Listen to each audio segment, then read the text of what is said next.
শ্রী শ্রী রামকৃষ্ণ ভগবান আমাদের নানাভাবে নানা রূপে পথ দেখিয়েছেন।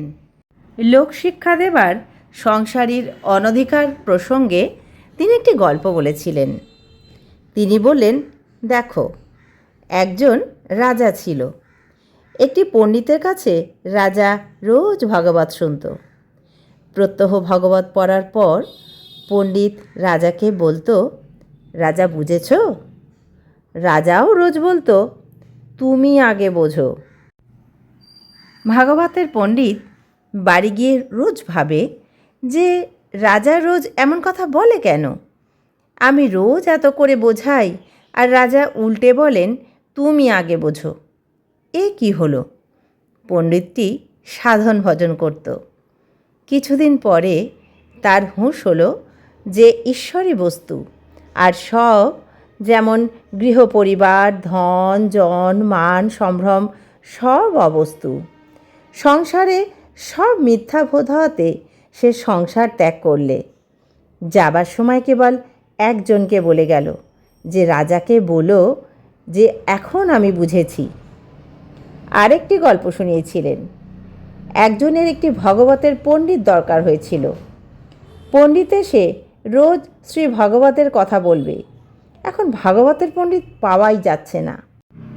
অনেক খোঁজার পর একটি লোক বললে, তবে বেশ হয়েছে, তাকে আনো। লোকটি বললে, একটু কিন্তু গোল আছে, তার কয়খানা লাঙল আর কয়টা হেলে গরু আছে। তাদের নিয়ে সমস্ত দিন থাকতে হয়, চাষ দেখতে হয়, একটু অবসর নেই। তখন যার ভাগবতের পণ্ডিতের দরকার সে বললে, ও হে, যার লাঙল আর হেলে গরু আছে এমন ভাগবতের পণ্ডিত আমি চাচ্ছি না। আমি চাচ্ছি এমন লোক যার অবসর আছে আর আমাকে হরি কথা শোনাতে পারে। শ্রীরামকৃষ্ণ ভগবান আরও বললেন, কি জানো, শুধু পাণ্ডিত্য কি হবে?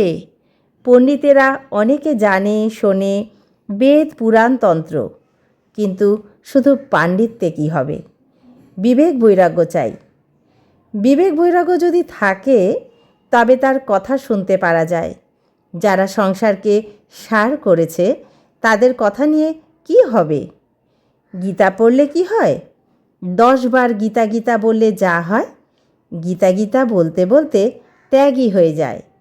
সংসারে কামিনী কাঞ্চনে আসক্তি যার ত্যাগ হয়ে গেছে, যে ঈশ্বরেতে 16 আনা ভক্তি দিতে পেরেছে, সে গীতার মর্ম বুঝেছে।